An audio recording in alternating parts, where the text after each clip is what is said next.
SPD emergency! Power Rangers fans, get ready for the biggest event of the fall. It's Ranger Stop Superhero Toy and Comic-Con 3. Hang out with some of your fellow Ranger fans for a weekend of fun and excitement. Check out awesome panels, including a live Ranger recap. Get a chance to purchase new and rare collectibles in the dealer's room. Sign up for the exclusive VIP dinner. And of course, meet your favorite Power Rangers actors. This year's lineup includes Austin St. John, David Yost, Walter Emmanuel Jones, David Fielder, Johnny Young Bosch, Karen Ashley, Steve Cardenas, Catherine Sutherland, Nikia Baris, Blake Foster, Hillary Shepard, Christopher Kamen Lee, Melody Perkins, Danny Slavin, Sean C.W. Johnson, Rhett Fisher, Jason Fong, Michael Capone, Dan Southworth, Sierra Hanna, Ruben Langdon, Zeron Zephyr, and the SPD 10-year reunion, Brandon J. McLaren, Chris Vallette, Matt Austin, Monica May, and Alicia Perrott, with more potential guests to come, along with a mystery guest you won't know about until the convention weekend. So come down to the Holiday Inn Suites across from Universal Studios, 5905 South Kirkman Road, Orlando, Florida, November 13th to the 15th, 2015, for Ranger Stop 3. It's gonna be a more phenomenal weekend.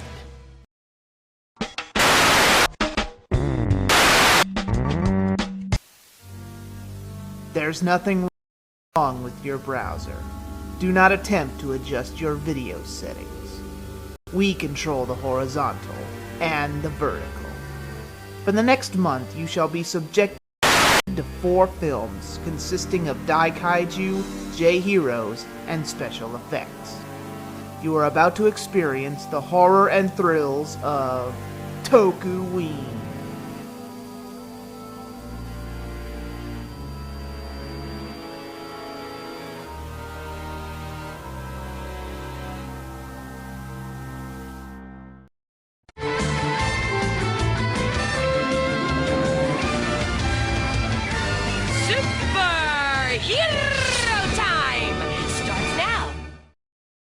Hi, it's Hillary Shepard, aka Diva Talks, and you're listening to Ranger Recap.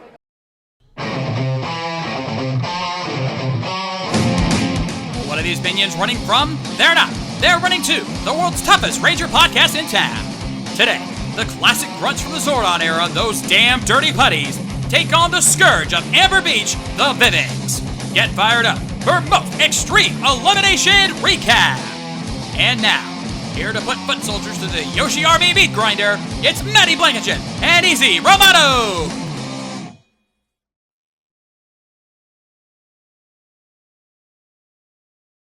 Love that show. Really? Really? That was your plan? That was what this was about?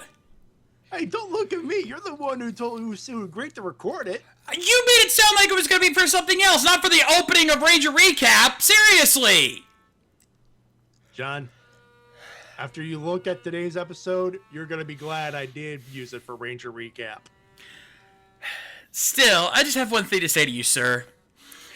Dave! Ow! Let's just get to the real show.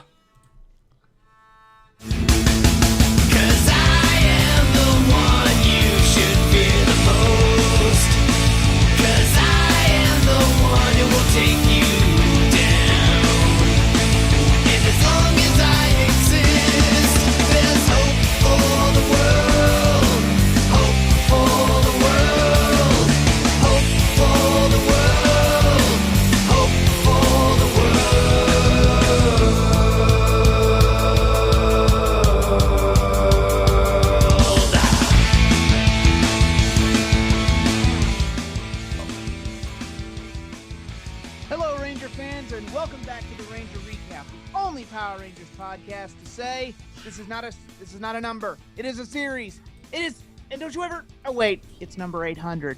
Ha ha! In your face, Star Trek. Only 726 episodes. Ha! 800! Get out of here! Holy crap. Woo! Yep, 800 episodes, and oh boy, I've got some things to say about that episode tonight. Oh, don't we all? Oh, Oh, what the hell? Say it right now. I'm missing the Flash for this. Seriously, it's season premiering right now while we're recording this crap. Anyway, I'm Easy Rider. That's the Shades. That's Matty Jay. And, whoo boy, we got a lot to talk about before we even get to that episode. Oh, before we get to the reason why the curse still lives. Oh, yeah, it's going to be one of those nights. Oh, yeah. But, yeah, we've got a shit ton of news. Like, it has been a busy week in terms of Ranger news. So why don't we say we better get right into that? Oh, dear God, do we got to get right into that. And starting things off, there's words going around about the Power Rangers reboot movie. And it's being made? Yeah, the reboot movie. Apparently, and this has been reported by stuff like Variety, so this isn't like rumors and shit. But sources are claiming that basically they're getting ready to start auditions and casting. I mean, it's not like epic, but there's been a lot of talk about who they are looking for. And in fact, I believe a lot of this debate has been going on Twitter, and it's something I wanted to bring up tonight since we're talking about this. Let me put this to you, our faithful listeners out there. Do you think they should stick to the race palette? Now, hear me out here. Should Zach still be black? Should Trini still be Asian? Because I've been seeing a lot of this, and an idea I had, and for the same people who made that awesome Zordon of Eltar fan film, they did a little swap in If You've Seen Teenagers with Attitude. Jason is black, Zach is white. So here's a little homework for you folks. Homework, you guys never even do this stuff. Next time you write in, I'd like to know what your thoughts are on this. Should they stick to the old ways, or should they, stir the pot a little bit, change some things? Hell, we've seen what an African-American female Peak Ranger can do. Why can't we have Kimberly be black? Yeah. Ideas in your mind, man. Think about it. Expand your horizons, dude. Now, I know a lot of the, hardcore old-school purists out there, the MMPR purists out there, will cry foul, and even, casual outsiders will probably be like, oh, they're trying to change the casting so they can be more equal. No. That's not what we're asking for, and I hope that's not what people honestly believe. I want to see it because I want to see a change. I just want to see a change. I want to see what they could do when they have their... It's better to have a good actor who doesn't exactly look and act, or doesn't exactly look like the original, than to have somebody who looks similar to the originals but acts like shit.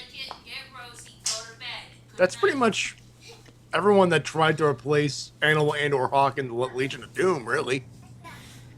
Yeah, see, folks, whether you want change or not, you're going to get it, because even with movies like Transformers, G.I. Joe, and Jim and the Holograms, they're going to change it whether you want them to or not. So let's think change for the good here. And I know it always calls back to...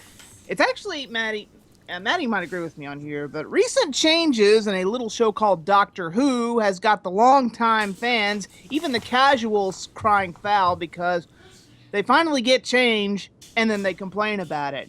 Oh my God, Sonic Shades! No, we want the screwdriver back! Wah, wah, wah! Hey, if you ask me, I'm kind of okay with the Sonic Shades. I like them! It fits Capaldi's Doctor. Plus, here's the thing. The reason why the sonic screwdriver was awesome was because it was never a weapon. As long as they adhere to that, it's not like it's breaking his character. It's a pair of sunglasses. It's not like the sonic screwdriver hasn't become like this all-purpose cure-all for everything anyway, so let's have fun with it. Let's be ridiculous with it, like the Doctor tends to be. I think Diamanda Hagen put it best a long time ago. The screwdriver is not a magic wand. No. And to those going all about change, think about them.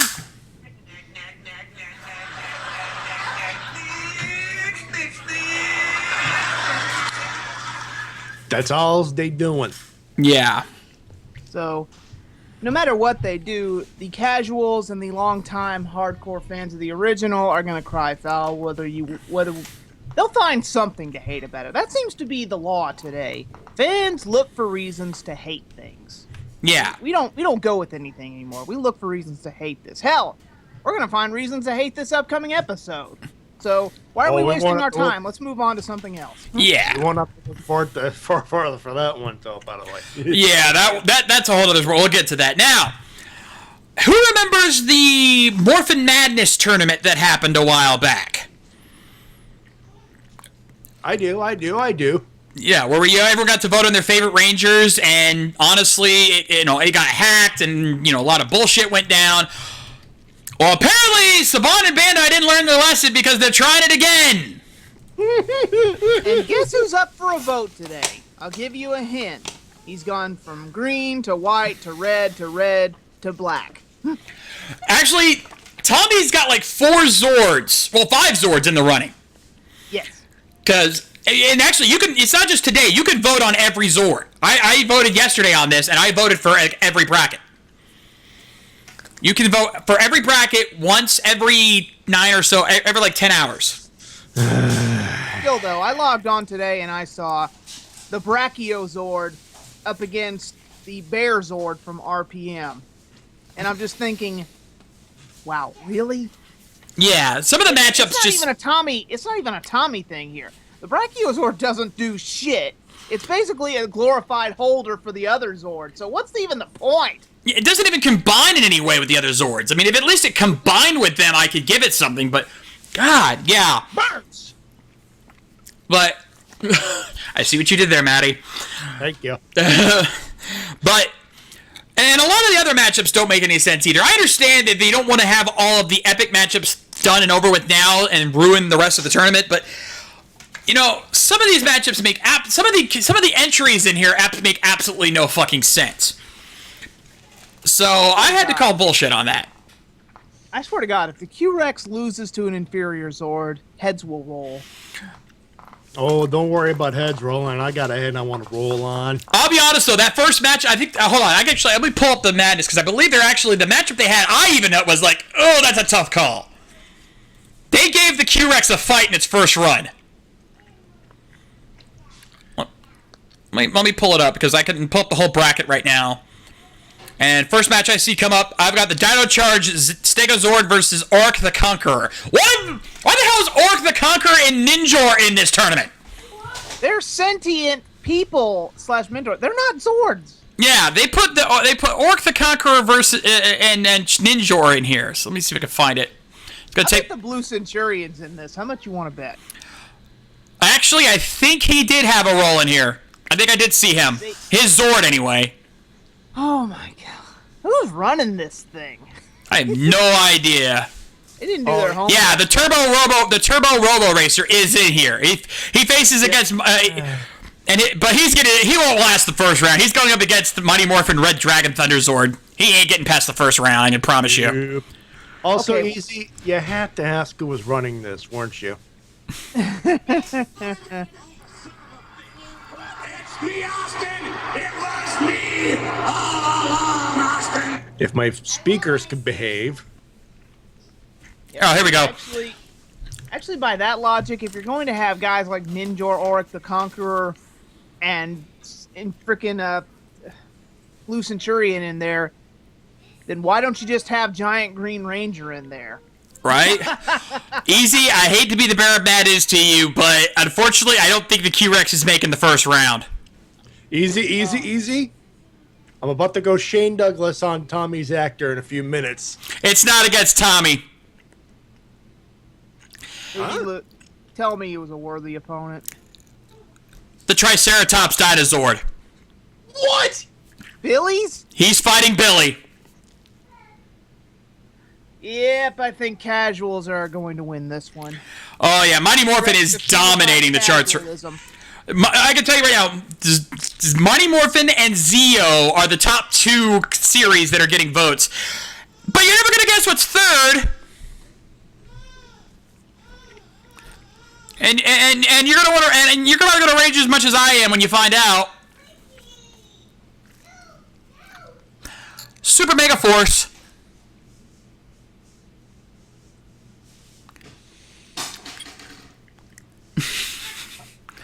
I do not want to live on this planet. Seriously. Just, God. Yeah, I know. I know. Shoot now. Can I shoot? Seriously? I have rage in my head right now, and I want to dispense of it. Wow, even a Beast Wars fan in the chat, Lightning Cruiser's in it, and it's Yeah. not even a Zord. He's right. I did come across that Lightning Cruiser from Turbo. Lightning Cruiser? Really? Yeah, not the red Turbo Zord. It's not on the running, but the Lightning Cruiser, the fucking car, is in the running. Is Storm Blaster in there too? I don't think I saw Storm Blaster. Only Lightning Cruiser. Still though, this is as screwed up as the Ranger. Yeah, there's a lot of Zords that aren't on this running, and yet there's a lot of weird things that are. Thankfully, I don't think Lightning Cruiser is going to make it past the first round either, because it's going against the Dino Charge Triceratops Zord, and it is getting trounced. Sad thing is, Matty, you might have called it with that whole MXC gag, because next year, I bet they do grunts. Hey, I'll do grunts all day. Yeah, we'll have Putties versus Vivix versus Cogs versus Cyclobots versus Stingwingers versus Tyrannodrones versus Moogers versus Loogies. Blow the whistle. You don't. You don't. Yeah. Uh, Don't get eliminated. Yep. Uh. So, speaking of JDF, Matty, I believe you had something you wanted to Okay. rant about. Yeah. I'm pissed off, ladies and gentlemen. I am. I was gonna let this go. We want to keep our JDF hate to a minimum because we know there are some fans of Tommy out there, and that's fine. But JDF And I'm continues not to going shoot his after mouth you off. folks. I'm not going after anybody else.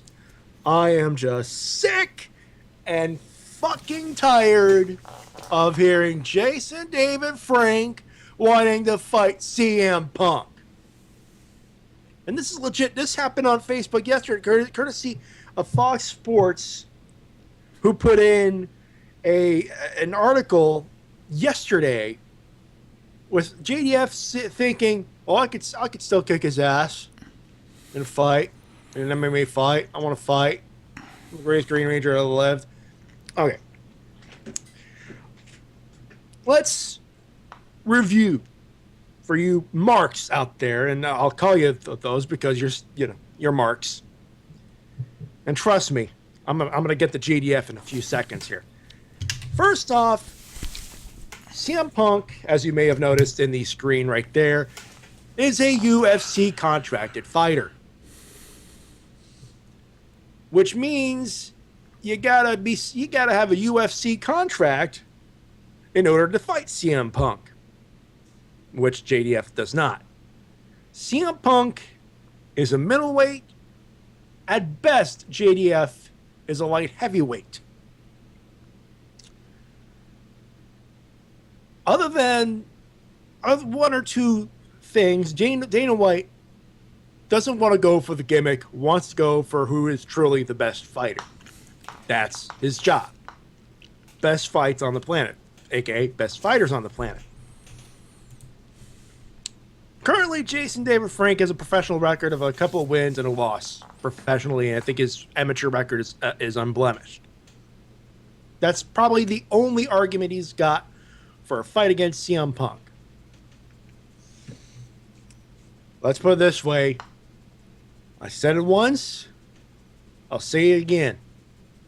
Ain't going to happen.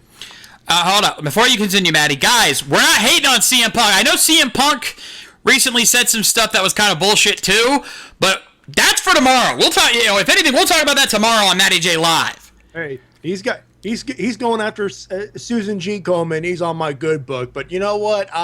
CM Punk's a different thing. That's the WrestleCast. I'm talking about the JDF mark over there. I'm sorry, Jason David Frank. Yes, I'm calling Jason David Frank a freaking mark. You know why?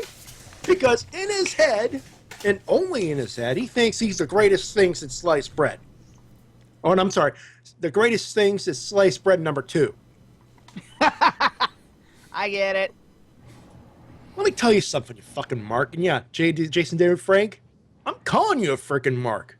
First off, you're not the greatest thing since sliced bread. Power Rangers is.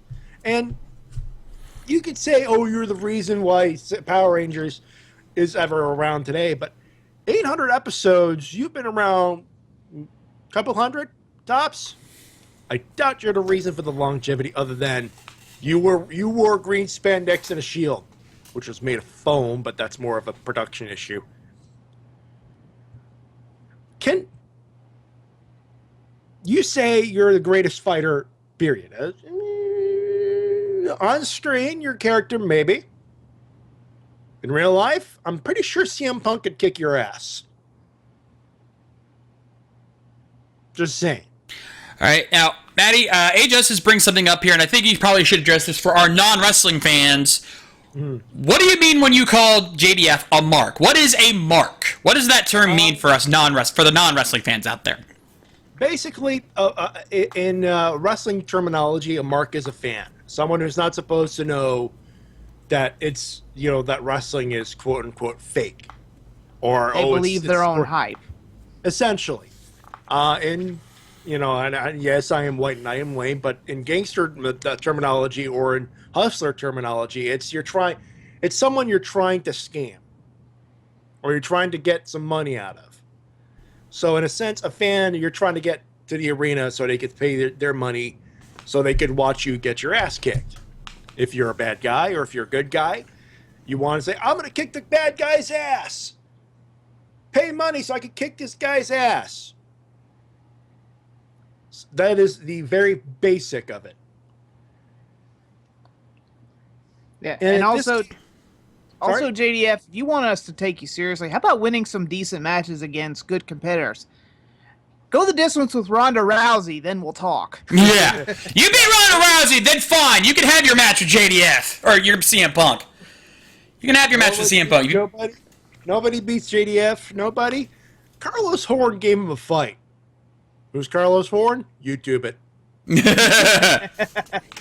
It's up there. Oh, let's get to the brass tacks of it. He thinks he's the greatest actor who ever come out of Power Rangers. No. If you were that good of an actor, you'd be on the big screen. You'd be making zillions on TV. You know who's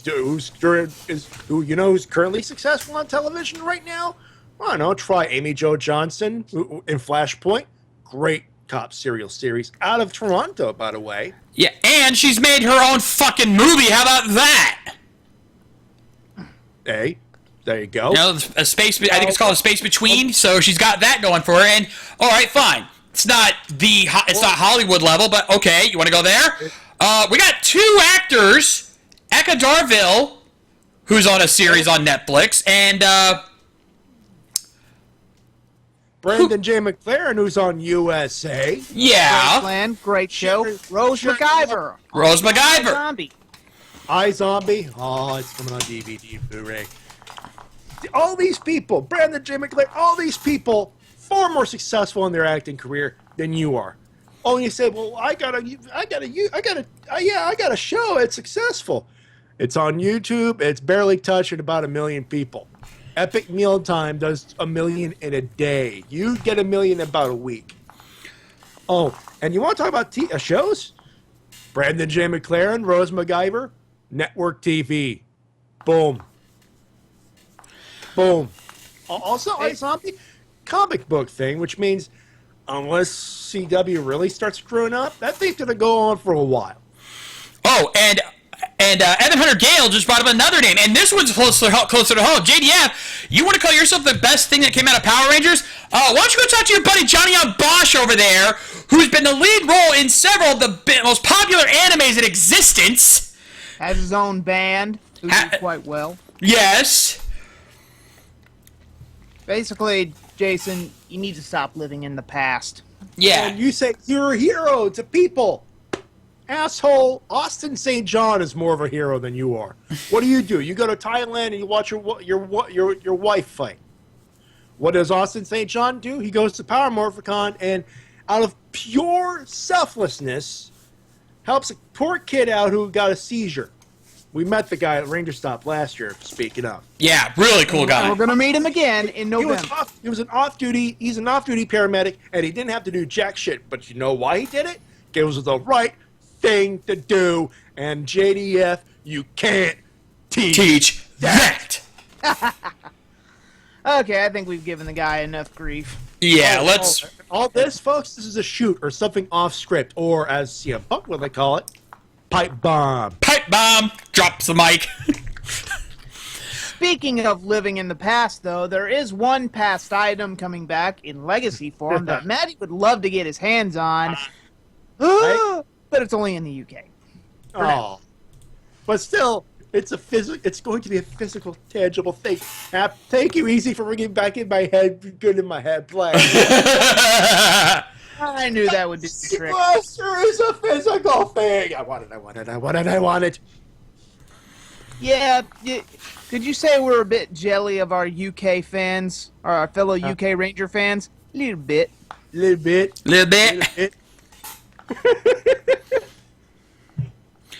Yeah, apparently at the upcoming, I think it was MCM Con, they're going to have a limited stock sale of the Legacy Blade Blaster.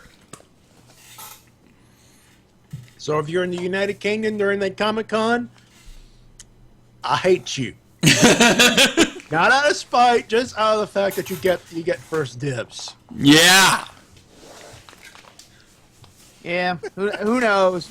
Maybe one year Ranger Stop will maybe Bandai will throw Ranger Stop a bone and give them some exclusive items. It'd be nice.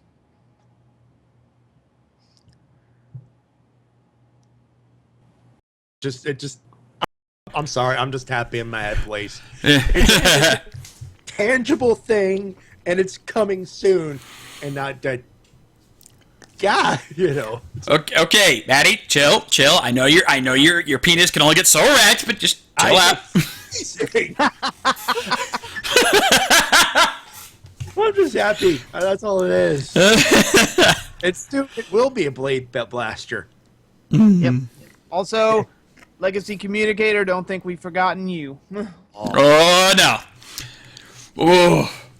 Sooner or later, someone's gonna have a whole a costume made out of nothing but Legacy items. I believe it. They're gonna have to get some duct tape or something to put all those Zords on, though. Oh! I see what you did there. Hey, they might not find you handsome. They'll damn sure find you handy. Oh. Yeah. I get it. Oh man. No fans of red green here, huh? Tough crowd. It's on you. There's a few episodes on YouTube, folks. I've watched a few episodes of Red Green. It wasn't my thing, but Speaking of funny stuff from Canada, who watched the Splat last night? I did. wait, what? Man. Now I hate you. Yeah, it was a pure wave of '90s nostalgia, and we're still on the subject of Power Rangers. We're just talking about Nickelodeon as well, because they had Pete and Pete. You can't do that on television. One of the funniest shows to ever come out of Canada. Damn Skippy. Keenan and Kel. Doug. And somewhere the nostalgia critic is raging, and he doesn't know why. Yep. They had Ren and Stimpy. They actually put that on television. Holy crap! Yeah, Ren and Stimpy. An hour of Ren and Stimpy. Damn! Stimpy, you idiot! And of course, they started the block after midnight. They replayed it, so you got to see it again. But it was so freaking awesome. Oh wow! Oh, also, I meant to play something here before we got to the news, but you guys kind of rushed me on this one. But we mentioned Amy Jo Johnson earlier. Yeah. Oh yeah. But there's something special about for her today. Oh no. Oh boy. I think I got a clip I gotta play. Oh god, yeah. Hit it. Happy birthday to you.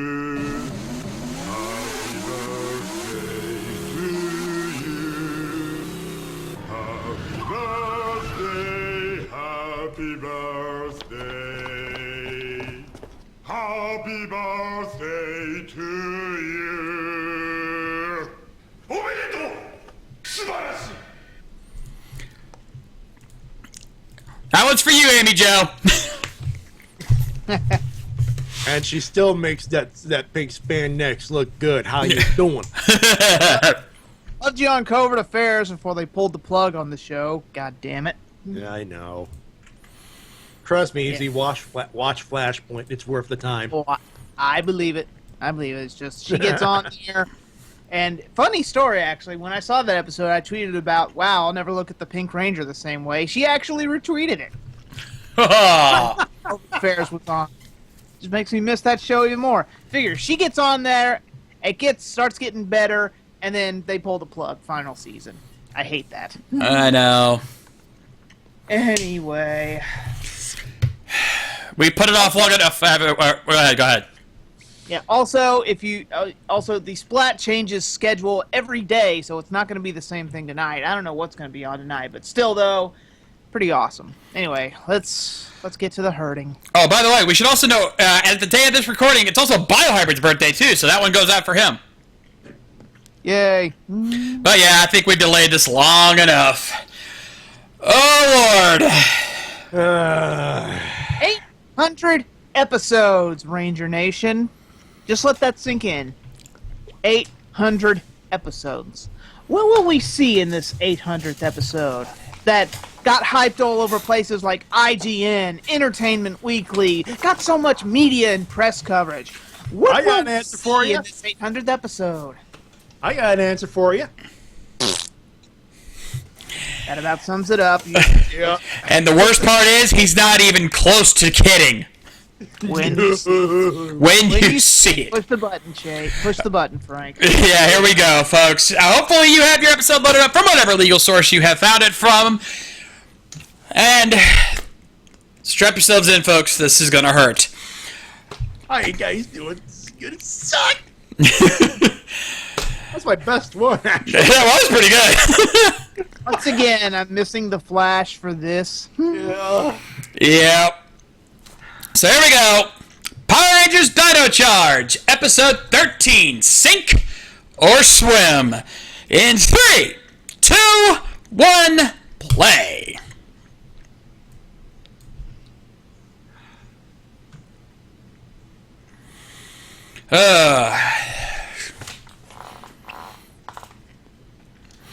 Kendall, the Dino Gems have escaped. The Inner Gems have escaped. Recruit a team of teenagers with attitude, and a caveman, and a knight, and anyone else who finds these things. Also, Fireball Disaster, I'll be talking about that on the Rising Sun Monday. Trust me. Wait, Fireball Disaster? Yeah, that's the name of the chat. Talking about Saban getting a hold of another property. Ah. Yeah, we decided not to talk about that because it's not Ranger-centric. Also, nice bowling ball. Yeah. I know. Wouldn't mind taking that down to the lane. That at someone's crotch, I'm telling you. It looks, The boulder. it looks like a bowling ball with a cooking timer taped on. No, you know what? It looks like a Magic 8 ball. Ooh, yeah. Will this show be good? Shake, shake, shake, boom! Nope. No. And literally 1 minute Ah. a fart joke.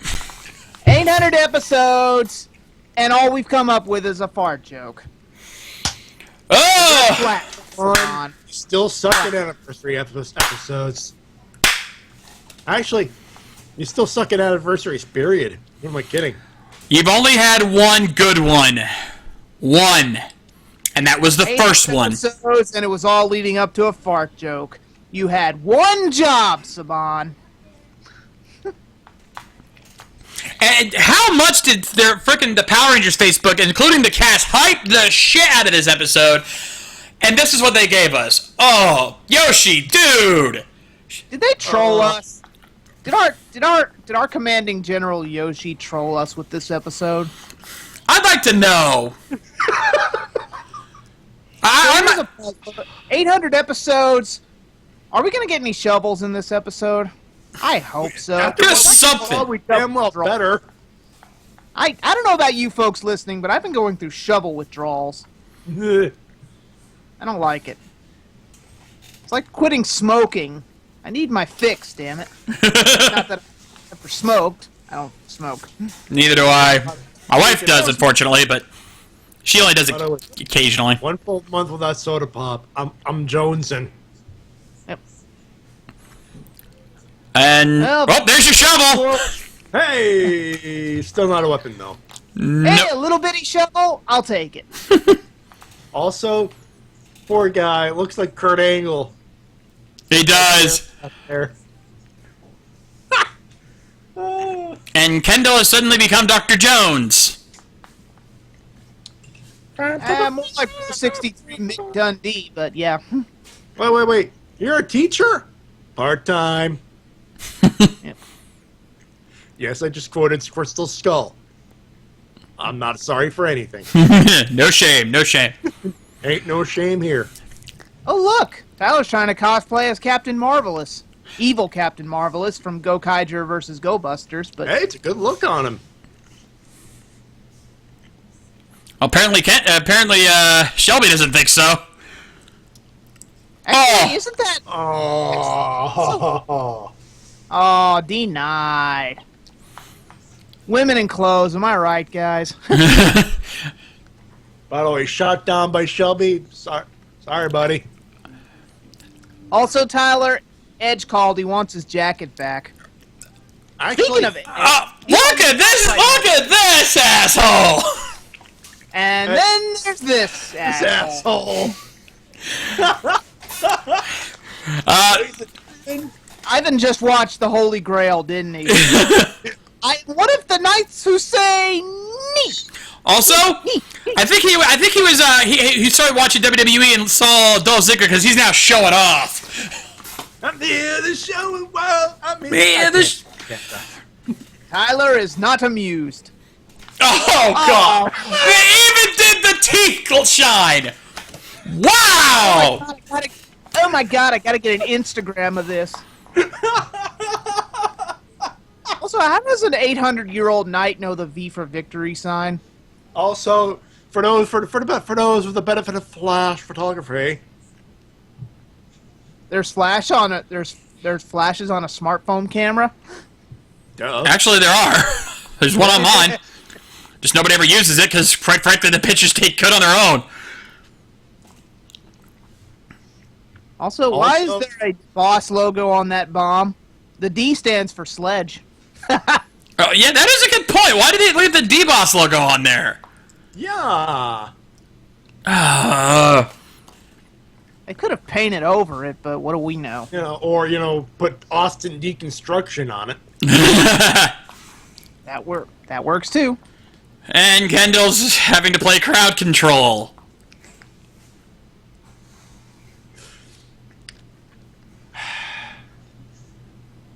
Actually, I take it. There's it no looks like- kill quite like. Oh my God, Coda.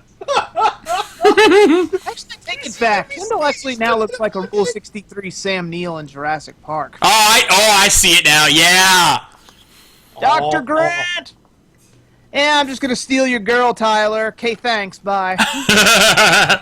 And right now, it's literally Lord Slug abridged.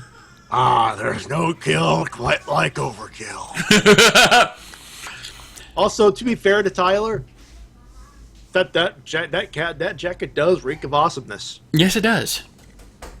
Yeah, but I don't think it suits him. Notice the gold trim underneath? Yeah. You guys didn't even set the goddamn timer. Jesus Oh, Christ. my Osea! Baka! No, Rich, when you're making Elgar look more competent, stop doing evil plans. Yeah. Hot dogs. Get your hot dogs, yeah? Oh, shovel. Take a shot. Oh, sassy that one. Dr. Morgan, when the kid just wants to shovel sand, you let her shovel sand. Okay, who decided to put the entranceway right in front of the frickin' mud puddle? For a sight gag, Shades. For a sight gag. Oh, look. What are the odds? Well, One it's a of us good is gonna thing. have to change. Well, it's a good thing trench coats cost $20 and are rapidly available. Yeah, seriously, how cheap are those things if two of them can get the same exact one? I didn't know fast food paid that much. Maybe in Amber Beach, the minimum wage increase went through. Oh, what will he do? Oh, Tyler, you are a bitch. Yeah. Oh, and it gets better.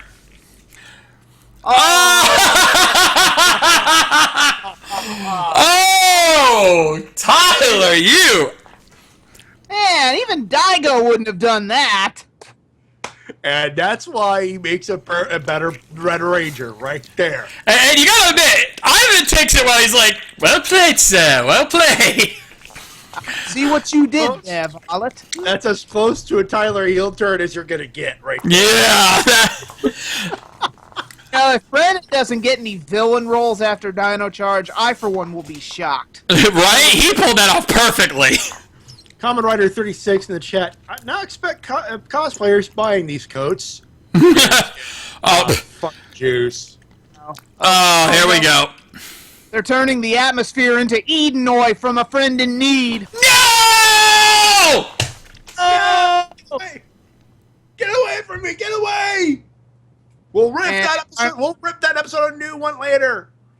Why bother? Easy already did. Dino Charge just turned into Edenoy, folks. Wait, you did? Dude, Well, look at the red filter on the camera. no, Easy. He no, I'm talking about Easy did a review of A Friend in Need. Remember? Oh, that. Yeah. Never mind. Oh, Oh, God, right in the face. Oh, Oh, fuck. does this guy eat nothing but Taco Bell? that gonna would say- yeah. And also, how are they not passing out from the sheer stench of that? That had to be so strong. Seriously, they should have gas masks. Well, Ivan and Koda should be used to it. Aww. Oh, and Ivan, you sassy bitch. Oh, here we.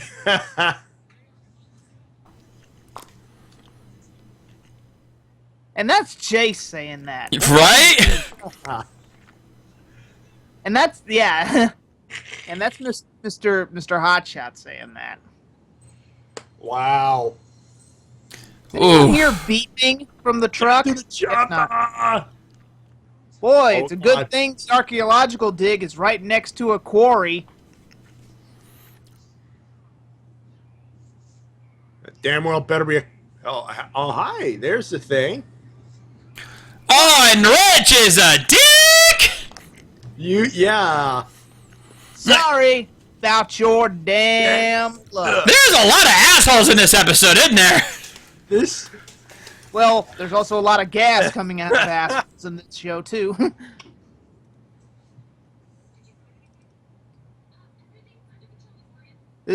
I think I know why this episode stinks. There's so many assholes in it. No kidding. Oh. So many assholes. I need to find Dennis Leary's song. You just need to find Dirty Harry saying opinions are like assholes. Everyone's got one.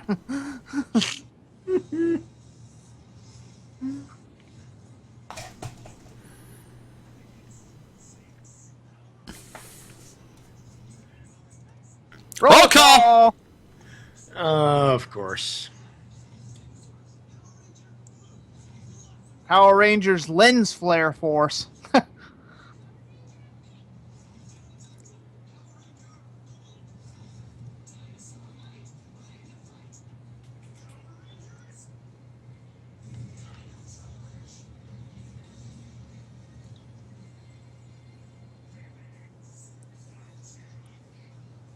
And here we go with the first fight of the evening. Yep. Oh, Wait, I thought he was supposed to blast lightning from his hands. all right. Remember that bad promo for Dino Charge where they had the crappy effects lightning? Oh, Oh, good lord, yeah. Okay, by the way, if we see that, We see that bomb go to 3 minutes. I call them no 3-minute warning jokes. Yeah, let's beat that to the. Let's nip that in the bud right now. Let's be professional here for once. Thank you. Also, And hey, look at that, the good armor. Also, I love how they put the little grids over each transformation. You didn't get that in Cure Uger. No.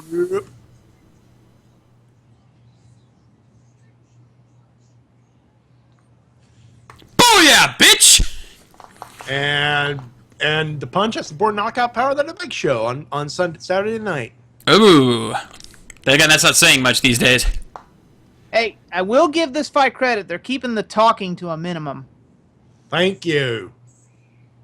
Well, the villain isn't, but they are. Lots of American footage, real stock footage. American footage, Sentai footage. American footage, You can Sentai. literally play that game with every episode now. Yep. Oh, American footage.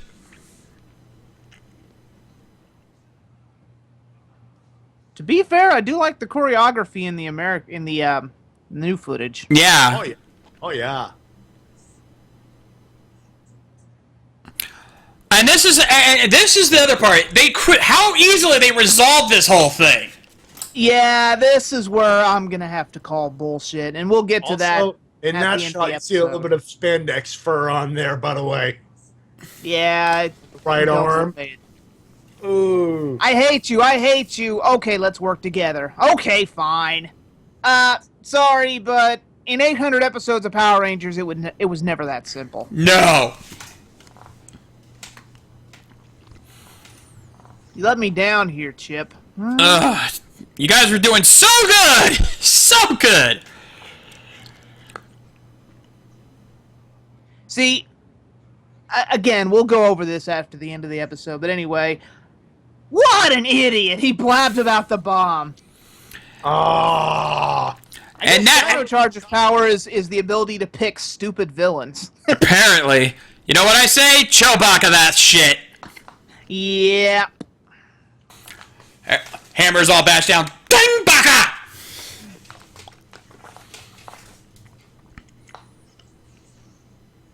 Pretty sad when you're making Squat and Babu look more competent. Ugh. You're making Rito and Goldar and Zeo look more competent. That's saying something. Yep. Rito and Goldar when they had amnesia. Yeah. That. Yeah, we went there. What are you gonna do about it? Big Whoop want to fight about it? Boy, some of these bones aren't exactly hard to find, are they? They're sticking out of the damn ground. Hey, a cell phone! That's a weird looking cell phone. Uh-oh. We got 4 minutes left.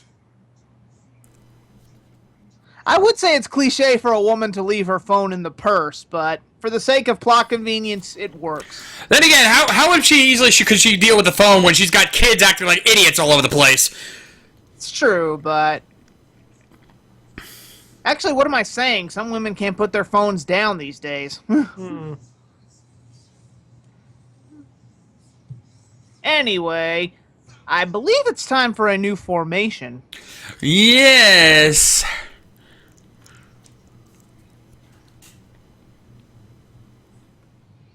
Also, you gotta love how no reactions from the kids. Wow, giant dino robot, Batical! Seriously, if I was near that archaeological dig and I was a kid, I would have turned my head to see the giant robot. I don't know about you guys. Mm-hmm. And there's that dino drive again. No. Mama least- Ryder always said, if you don't have anything nice to say about something, don't talk. What? Well, that explains the smoke coming out yours. Oh, wait, that's him coming out of his ears, and it's not smoke. Fuck. Yeah. It should be coming out somewhere else, but I don't know the anatomy of these aliens. True, but if the stench is as bad as they're making it out to be, then that large a smog, there should be plants dying. Yeah, there should be worldwide There should be a- deforestation. The pants should be a biohazard by now. Seriously. Uh-oh. Steam Zord. And then don't throw the lightning to light up the fart. No! There goes the city in fart flame, you idiot. And here we go. Alright. Time to put them together. Yep.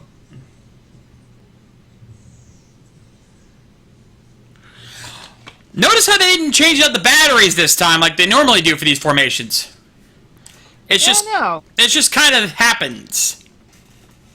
I think they did it to save time. I can understand why. It's just still gotta call it out when I see it. Oh, we got. Oh, good boys. Good boy. Hey. Damn you, Kendall!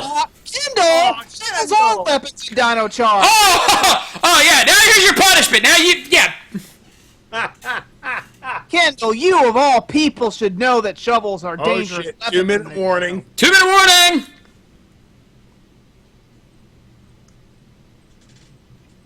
We couldn't possibly drive the truck away. Wait, Tyler took the key. Damn it! Okay, who knows how to hotwire? Wait, what? Wait. What? Wait, they can make anything grow? Whoa. That's a big effing bomb. That's, some days you just can't get rid of a bomb. I don't know. Hey, you know what? Credit to Sledge. They didn't just sit by and let the Rangers do it. They say, "Fuck you! We're gonna make sure it's right there, ready to blow." See, Divatox, that's why your plans never worked. You Yeah. This At a guy's bu- not fucking around. He wants to blow something up. He blows something the fuck up. They said it only for 10 minutes. Ranger stop. See, that's what you should have done, honey. Made it grow.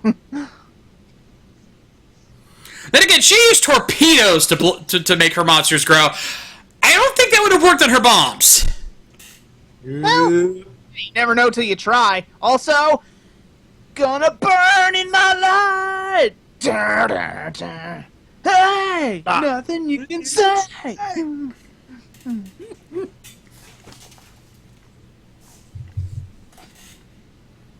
Apparently that Zord just unlocked La Tatora. Or La Torata. Whichever. Anyway. 1 minute! You got 1 minute. You got 1 minute to get out of here before I bust out the atomic elbow, brother! 1, 2. Give me that! Guys, where are you taking that? I think I know. Special delivery! Return to sender, asshole!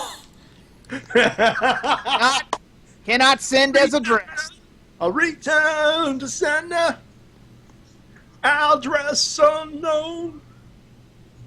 No such number. Oh no, the Rangers are coming! Now you're a boned. Fire the lasers! And completely ignore the fact that they're flying from Japan and not the United States or wherever Oh, it good is. lord. You don't think much of us, do you, Saban? No, apparently not. Completely ignore the fact that they flew from Japan. You're pulling a Oh. Mega Force here you shouldn't have done. Oh! Shit! Missed that by that much. Is this the part where they blow a hole in the fuselage and they all get sucked out into space? Nah, I Should guess that's be. asking for too much. I guess that's asking for too much, isn't it? Yeah. Well, they did Yeah. take some heavy damage. Also, you might want to You might not getting the instructions. cover your ears. You might want to cover the kids' ears at home. Oh shit! He's turning into George Carlin. Actually, I'm Oh, sticking crap. down. I'm Now. going to say the 7 deadlies to Wretch.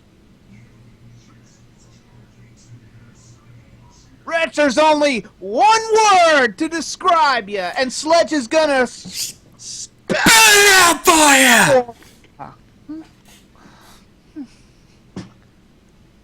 I'll let the crowd do it. Yeah. Yeah, Also, well, did you go to Jared?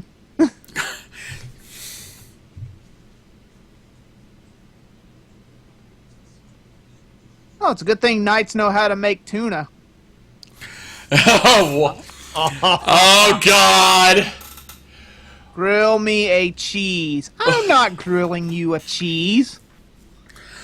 Also, Let the sting begin. fanfic writers, here's your slash fic material. Right there. You think you know Ivan. Dun dun dun dun dun dun. Oh, selfie time. Oh, you just missed because they're fighting over you. So many jokes. The duck face, taught by Zeron Zephyr. And Coda gets in there. Yep. Boy, wouldn't it be weird if wouldn't it be weird, guys, if there was a ninja cowboy who went around doing that? No, right? Especially if they did it to the monsters. That would just be stupid. Yeah. Hey, the Doug Tyler Breeze has taught them well. Ivan, over here. Dun dun dun dun dun. Is it my eyes? When you look at me. Okay. Can I start with this? Because there's so many jokes I could make this. Oh, Here. by all means. The floor is yours, sir. Oh, okay. First off, what? Sink or Swim should not have been the title of this episode. You know what this title should have been?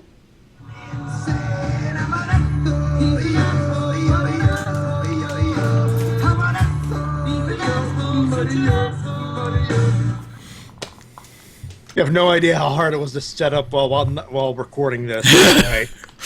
Hey. I pointed out that Code actually snuck in on one of those selfies. I pointed that out too. I saw that. Yeah, like, hey, Coda sneaks in there. I want to get the button ready, Matty. You might want to get the button ready.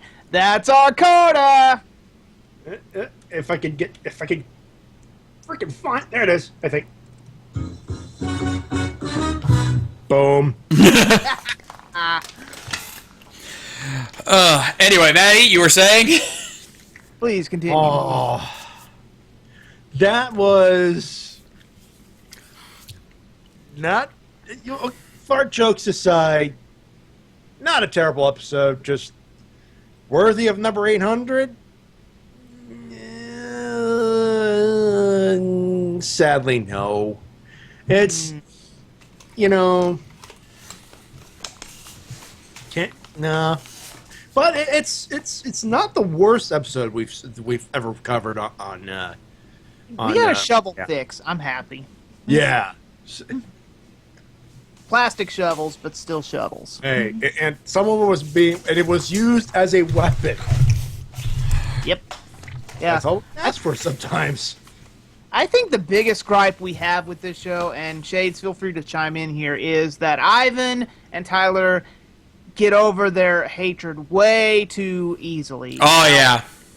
Now, hear me out here. I've been doing a little research about this with past shows.